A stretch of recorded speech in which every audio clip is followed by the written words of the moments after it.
Channel open. Welcome back to WeeklyTrek, a proud member of the Tricorder Transmissions podcast network. I am your host, Alex Perry. What's today's date? The date. Today's show was recorded on August 1st, 2020, and is current through Star Trek Picard Season 1, so beware of spoilers. All right, let's get into the show. Good day, Voyager, and welcome to A Briefing with Neelix. It's a catchy title, isn't it? WeeklyTrek is a 30-minute news show covering the biggest stories from the Star Trek franchise. We are in a new golden age of Star Trek. There are 6 television shows in production, possibly more on the way, and enough merchandise to fill the Bajoran wormhole. So stick with me, and I'll help you sort the real facts from a lot of the Dominion propaganda that you'll find online. But I can't do this alone, and my guest this week is returning guest, Matt McClendon. Matt, welcome back to WeeklyTrek. Thank you very much. I'm very happy to be here. All right, Matt. Well, you know the drill from the last time you were here. I want to know something that's got you feeling good about Star Trek at the moment. What's got you moving at Warp 10? Okay, well, look, we're a week away from Lower Deck starting. So it's sort of an obvious choice, but I'm just going to go with the obvious choice. That's the thing that I'm sort of most looking forward to this week. It feels a little bit like right before Christmas, where if we were on next week, we would have a lot to talk about. But Right. Instead, all we have is sort of the anticipation to talk about. What do you think you're most looking forward to for Star Trek Lower Decks? I like the idea of a more comedic take on Star Trek. Star Trek can be kind of dour sometimes. And I like it when they, not that I have anything against, like Deep Space Nine or whatever, which is my favorite of the shows, but it's nice when they lighten it up a little bit. So Yep. I think it's going to be fun to see, wacky cartoon adventures. Well, and even DS9 has some fabulous comedic episodes. I mean, Sure. Take Me Out to the Holosuite, Bada Bing, Bada Bang, Our Man Bashir. It boggles my mind some of the people who are saying, Star Trek's not a comedy, therefore this, doesn't work for me. And it's like, what are you talking about? Did you not watch a bunch of some of the most memorable episodes of that entire franchise? Yeah. Right? Trouble with Tribbles? Sure. The old show, especially the original series, that show's wacky. Totally. But people have sort of a weird memory of it, I guess. Yes, an odd perception of what Star Trek should be rather than what it actually is or could be. Well said, Alex. All right, well, the thing I'm feeling good about Star Trek this week is also the fact that we are now just 1 week away from the premiere of Star Trek Lower Decks. In another world, it would have been the fact that Star Trek Las Vegas would be beginning this week, and the day that I'm recording were these normal times, I would probably be sitting on a plane right now out to Las Vegas. So feeling a bit bummed out about the fact that that is not happening, obviously due to the COVID-19 pandemic. But we are about to start a whole new Star Trek show, and that is very, very exciting indeed. And by the time folks hear this episode, it will be only 3 days away from premiering, which also coincidentally, the day of the premiere is my birthday. So thank you, CBS, for the happy birthday gift. I was looking forward to Star Trek Las Vegas too. I've never been, but I was going to go this year. The folks that I do Warped with and we were all going to go together. So kind of a bummer that didn't happen this year. But well, here is hoping for potentially 2021. Yeah. All right. Well, with that, let's turn to the week's top stories. There's a war going on, and I'm a reporter. Black Alert! Star Trek Discovery Season 3 will premiere on Thursday, October the 15th, 2020. So after our disappointment in last week's episode that we didn't learn more about Discovery Season 3 at the virtual San Diego Comic-Con, we now have a confirmed release date for the new season. So we didn't get a second trailer yet for season 3, but I'm sure we will soon. And we don't have long to wait at all until the show itself premieres. After Lower Deck Season 1 celebrates its season finale on October the 8th, we will roll right into Star Trek Discovery Season 3 the very next Thursday. So for those of you keeping score at home, that means we are standing on the precipice of 23 uninterrupted weeks of of new Star Trek. Yes, CBS have confirmed that there will not be a break for the holidays for Star Trek Discovery Season 3, meaning we will get new episodes here in the US on Thanksgiving Day, on Christmas Eve, and New Year's Eve, with the season finale airing the first Thursday in January. Matt, are you ready for 23 uninterrupted weeks of new Star Trek? Yeah, I'm ready for anything at this point. I'll take anything. Time has lost all meaning to me. So, October could be tomorrow. I'm just ready for it whenever they decided to give it to me. So yeah, I think that's great. I really liked season 2 of Discovery. I enjoyed season 1, but it didn't thrill me as much maybe as it did some other people. But I really enjoyed season 2, and it really felt like, okay, the show's kind of got their sea legs under them and they really know what they're doing now. So, and what little tiny things we've seen of season 3, I think they've only shown us a little tiny bit that I've seen anyway, but it looks pretty good. I mean, it looks good to me. So I'm excited. And October is, right around the corner, practically speaking. What would you like to see from season 3 of Discovery? I mean, obviously, they're moving very far into the future. We know it's going to be set. Right. It's the future at this point. What are the kind of things you'd like to see from that? What I would like to see from the show is I hope that they spend some more time this season developing some of the other characters. I still feel like a lot of the bridge crew don't really have a lot of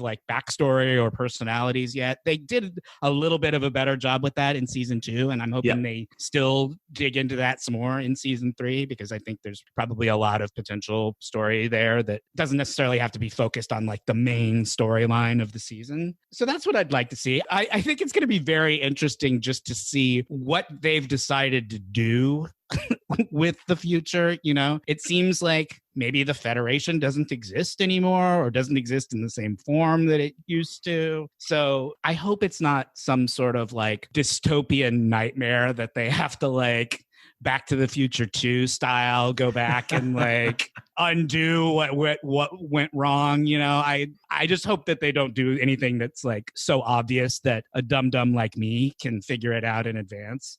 I hope it's more surprising than that. Yeah, I guess, you said it. We really don't know a huge amount about what this new season's going to be. I mean, we've had the one trailer, which was broadcast at New York Comic Con last October, and that's really been it. I mean, there was a new-ish trailer this week in which CBS was celebrating the fact that they're going to be doing 23 straight weeks of Star Trek, and within it there was maybe 2.4 seconds of additional new footage of Discovery that we hadn't seen before. But yeah, it's still mostly shrouded in mystery, but it's a mystery that we're now only 11 weeks away from getting the answer to. Yeah, they're being very hush-hush, which I could be. It's impossible to know what that portends, Right. Yeah, they were a little more free in season 2. I mean, in season 2, within the first month of filming, you'd already gotten a chance to see the Enterprise uniforms, and they'd shown a little bit of concept art. This one, yeah, we've gotten the trailer, and then there were a few props that were on display at the Star Trek cruise, but nothing that had not already been seen in the trailer, like the new Federation flag, which has far fewer stars on it, and some of those funky hand weapons that we saw on being worn by the Cardassian and Lurian and in that sort of shot. But yeah, there's a lot for us still to learn about this, and now it's not too far away. I'm just thinking Warped is going to have to step it up, because we've got a lot more new content coming our way. Yeah, you're about to have Lower Decks, and you're about to have Discovery Season 3, and you guys you're in early TNG right now, if I recall correctly. We are just about done with the first season of Next Generation. Yeah, so regular episodes and the specials as well. Yeah, you guys are going to be busy for the next 6 months.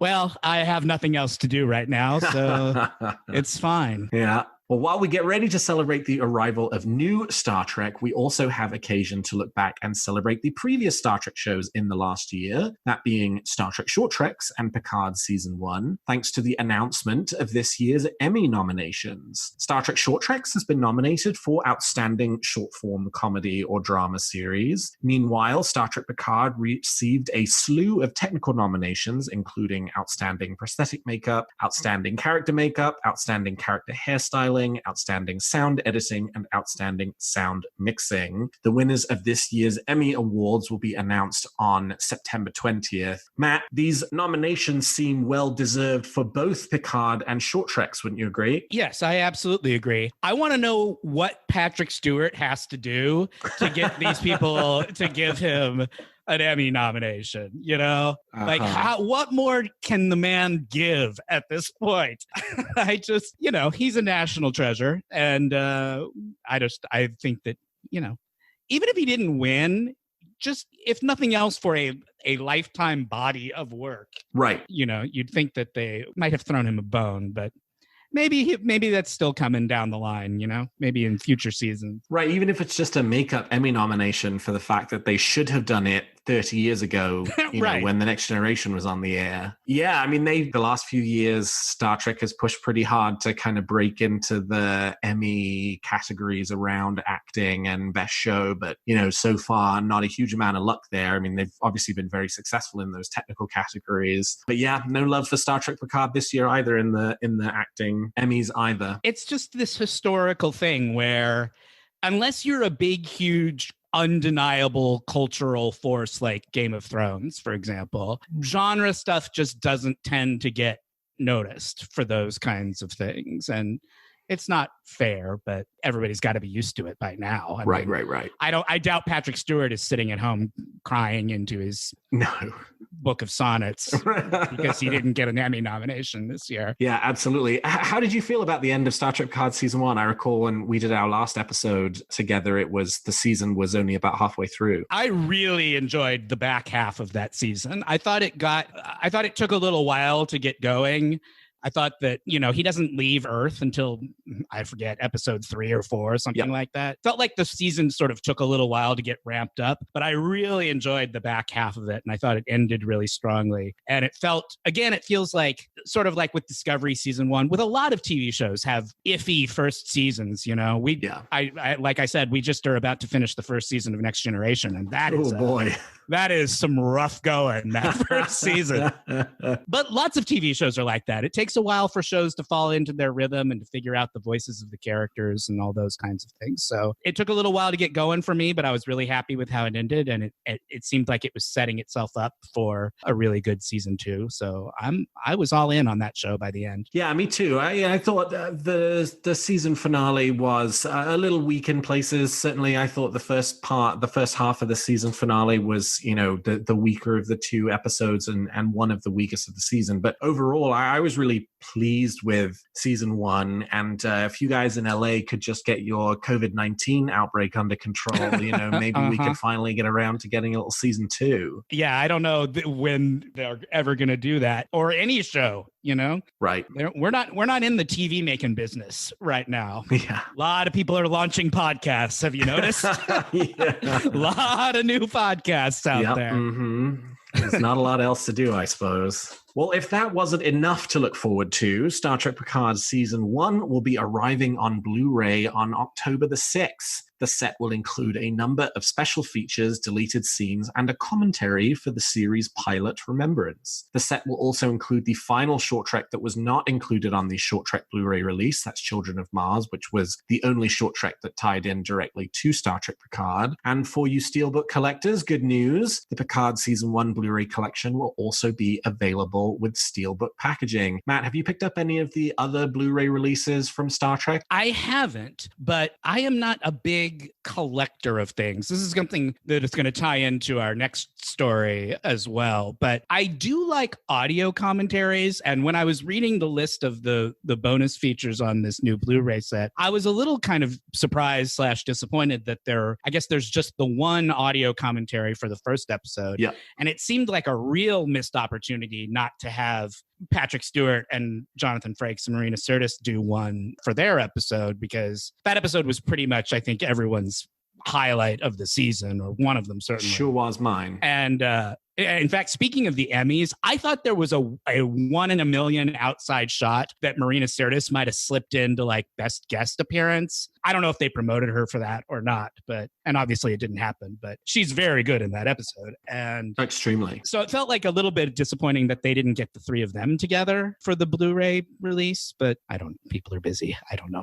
Yeah, that definitely is a little bit of a missed opportunity. Obviously, it's great to see, that there will be a commentary for Remembrance, but the Discovery Season 2 collection had 3 commentaries, if I recall correctly. There was one for Brother, there was one for Light and Shadows, and there was one for the season finale. And you got different, actors for each of them. Yeah. And that was cool because you got to hear different perspectives. I mean, Kurtzman was on a couple of them, but like Anson Mount was on one and Ethan Peck was on another. So it would have been really nice to have gotten one for Nepenthe and had Frakes and Marina, participate in doing that. And, also, I think it would have been nice to have gotten one for the season finale as well, to hear a bit more about some of the decisions around why they, chose to kill and then resurrect Picard, and some of the other choices that were made throughout that last episode. Would have been interesting to kind of get more of a perspective on. I think I need to rewatch that season now that we're talking about it, because I did not go back and watch it again after it was over. I just pretty much watched it straight through the one time. And now that we're talking about it, I'm thinking like, yeah, I should go back and give the whole thing a rewatch. So maybe I will buy the Blu-ray. You may have talked me into it, Alex. Well, there you go, CBS. That's another sale for you right there. One more for CBS. You get a commission on any purchases made off of your podcast. I mean, I've been accused of being a CBS shill enough times that they ought to pay you, that they ought to be paying me, but unfortunately they're not.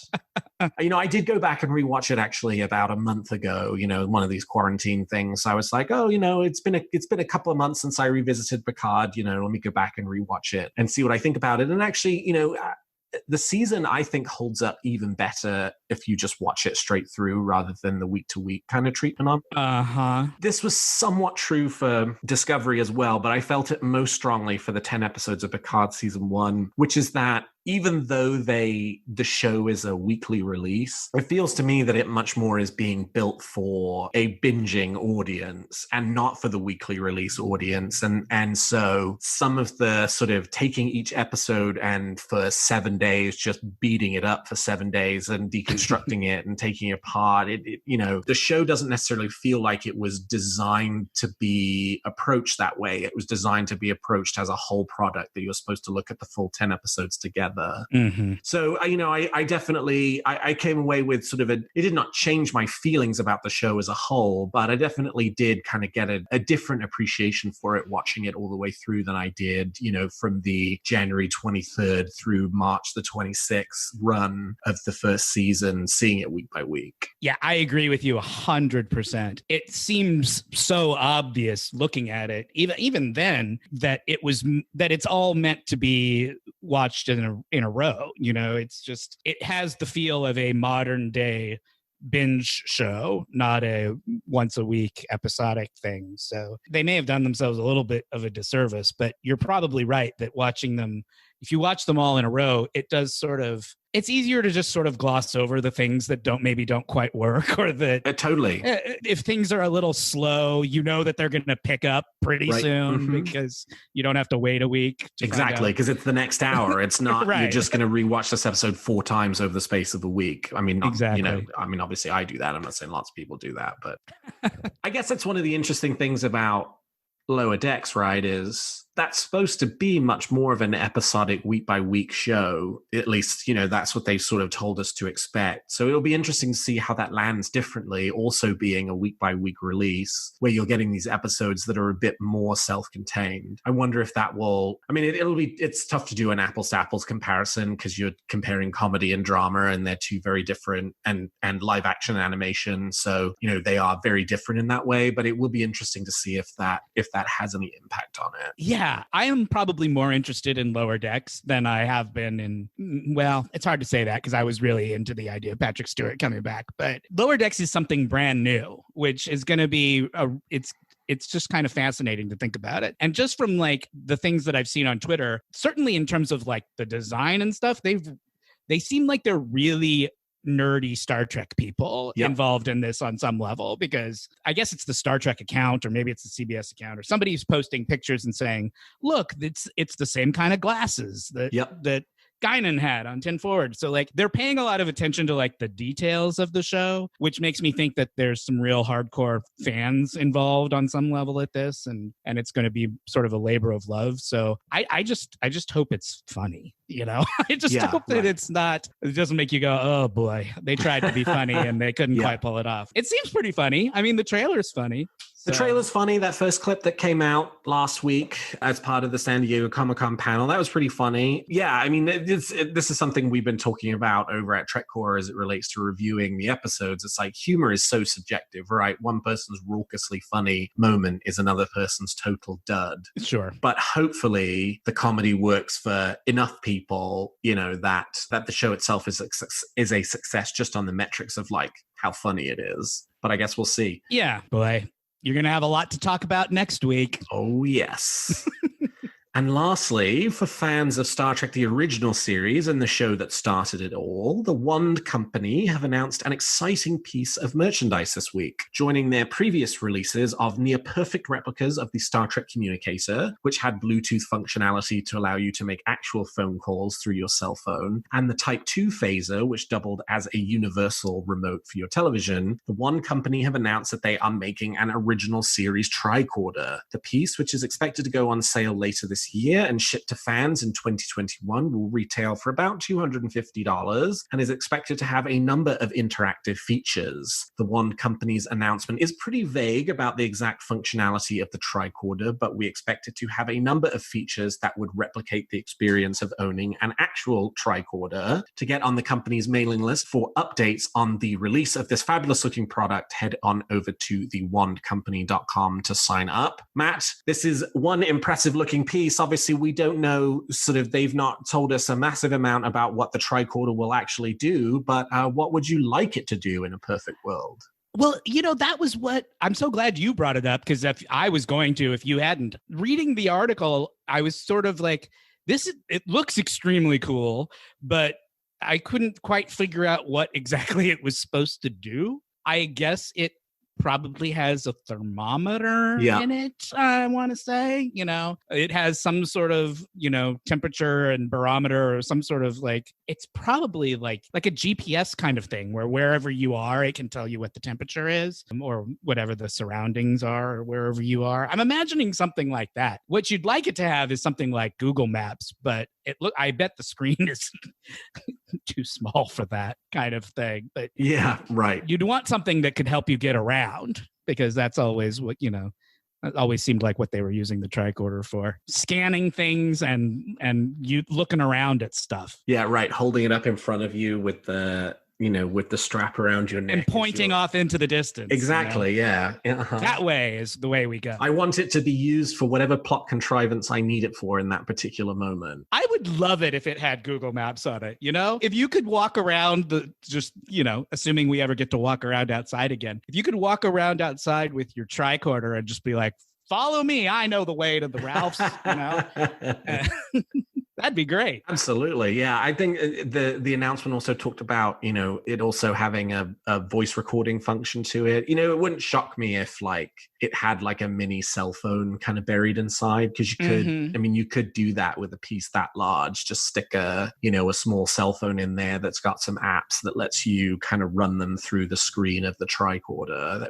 It wouldn't shock me if that ends up being the sort of secret behind it. Yeah. If it somehow linked to your phone or mirrored your phone so that you could do things on it that you would ordinarily use your phone for, like that would be cool. Because that's what they do for the Discovery communicators. They're cell phones that have just been slotted into a housing that looks like a communicator. Sure. So that would be cool. I mean, I'm not, are you a memorabilia? Like, are you a collector guy? Do you collect stuff? I do. I collect books and those Eagle Moss ships, and I also have a collection of screen-used props from the various that's shows. cool. Okay, see that's cool. That right now is my pride and joy. The piece I just added, which I'm really, really quite pleased with, is, in the Deep Space Nine briefing room, there's that big computer screen, and, they would frequently have the sort of graphics up there. Yeah, sure. Well, I have one of those graphics now from the season 6 finale, Tears of the Prophets. It's a layout of the Chintaka system with the weapons platforms shown. And I got it, and then I got this company in China to make like a light box for it. So I got a piece of plexi, and I taped the graphic to the plexi and then drop it in the light box, turn it on, and it looks like it's a display screen right off of the show. It's very cool.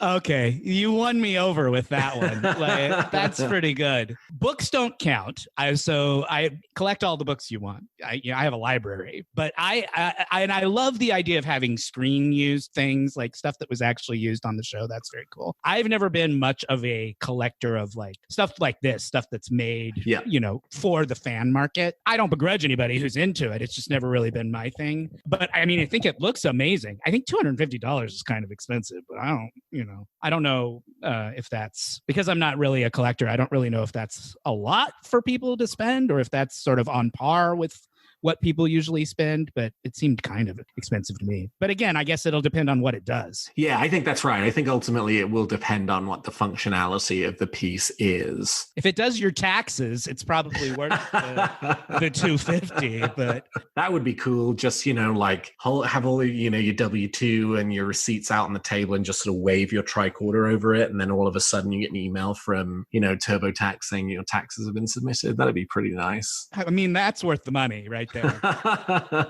Well, we will have to wait and see from the Wand Company as to what kind of functionality they have from the tricorder. But I know this is a piece that folks who are prop collectors and prop replica collectors have been asking a lot for, because the communicator and the phaser that they did were very, very well received when those came out over the last couple of years. Yeah, you need the complete set if you're going to do Exactly. Full landing party. Exactly. All right. Well, we've talked about the facts. And now let's speculate on what's going to happen in the future of Star Trek. You make some very good points, Captain. But it's still all speculation and theory. So each week, I and my guest give you a wish or theory we're nurturing about Picard, Discovery, Lower Decks, Strange New Worlds, merchandise, etc., future of the franchise. So Matt, let's hear your theory or wish for this week. Okay, my theory for the week is that they are going to, at the end of Discovery Season 3, they're going to announce that they're going to do 2 more seasons of Discovery. That's my theory. Interesting. You think they'll wait until the end of the season? Yeah, I think they will. I don't know why I think that, but I know that there's a lot of people out there well, maybe not a lot, a vocal minority of people out there who don't like the show. Yes. And are sort of predicting its demise on a semi-regular basis, even though they keep making it, but somehow people are convinced they're not going to keep making it. So I just feel like if they did 2 more seasons, it would be like a solid, it's a 5-year mission. Yep. Something about 5 seasons that I like as a number. So my theory is that they'll announce that they're going to do 2 more, and then that will be the end of Discovery. Interesting. See, one of the theories that I have heard bandied around, so there is a entry in one of these kind of, production trade things that says that Discovery Season 4 has started pre-production, supposed to start pre-production up in Toronto last week, and that the plan is for full production and shooting to begin in October. And so one of the theories I have heard is that part of the scheduling for Discovery Season 3 is so that they can immediately announce alongside the premiere of the show that it's been picked up for a 4th season, and that 4th season shooting is now underway. Obviously that will all be dependent on COVID-19, but Toronto has done a pretty bang up job of getting its COVID-19 numbers under control. So, and I know that there is some production in Canada has restarted on TV production. So you could theoretically see them being able to hold that date, and for Discovery Season 4 to go in front of the cameras in now just a couple of months, and for them, the new season starts, and then they very quickly thereafter say, and it's coming back for a fourth season. Mm-hmm. Well, you are much more plugged into this than I, because I didn't know any of that. But I guess what I would like them to do is, I like it when TV shows announce in advance that they're going to do 2 more seasons and then end it, Yep. I like it when shows have sort of an end game in mind. Plus, it would just be nice to sort of put to rest all of the people who are like, this show's in danger of getting canceled any minute now, and if they just flat came out and said, look, we're doing 6 seasons, it would just kind of shut everybody up, which I think is what I really want. I think This is all about me just wanting those people to stop doing what they're doing. I enjoy nothing more than any time there is a new announcement about new shows that the vocal minority of internet trolls have said is definitely not happening, and then it turns out to happen. Yeah, they'll never do that. That's a terrible idea. Exactly. And then, the next day, they're like, we're doing it. It's a great idea. Right. Yeah. No way is a 3rd season of Discovery happening. No way is a 4th season of Discovery happening. No way is a 2nd season of Picard happening, and then it all ends up coming true. Yeah, I don't know. People need new hobbies. Yes, they do. Well, my theory this week is actually a listener submission, and this comes from not too far away, Mr. Jim Morehouse, the host of the Trek Ranks podcast right here on the Tricorder Transmissions podcast network. And his theory is around Lower Decks. And his theory is that Lower Decks episodes will feature the episode titles right after the opening credits, just like original series, Next Generation, Deep Space Nine, Voyager, and Enterprise did. But it's a custom that has fallen out of habit for recent Star Trek. Discovery and Picard do not have the episode names appear on screen at any point during the episode. So Jim's theory is that they are going to reach back into the history of Star Trek and pull that little convention back into the present, and that the opening credits will end, and then the episode title will pop up just as it would for an episode of The Next Generation. And given everything we've seen to date about this show and the way that it clearly revels in and seems to love the quote-unquote Berman era of Star Trek shows, I think this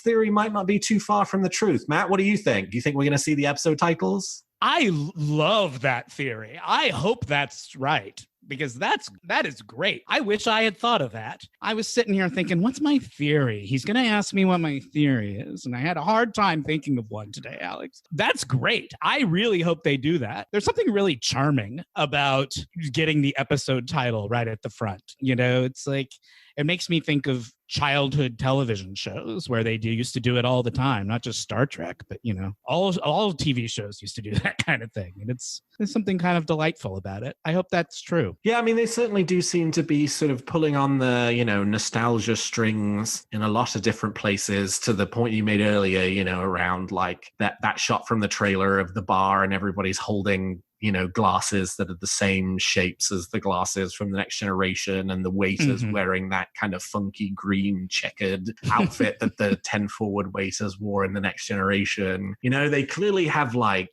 unlike Discovery and Picard, where, and this is not a criticism of those shows, but anytime they have reached back into nostalgia, it is like hard fought. And oftentimes there are, some changes to it, like the Enterprise, for example. But it does seem like Lower Decks is just much more kind of ready to just do like, nope, we're just going to show you something, and it's going to look exactly the way that it did, in the 1990s, and it's animation, so who cares? And doing something like the episode title seems to me to be exactly in the same kind of line as that.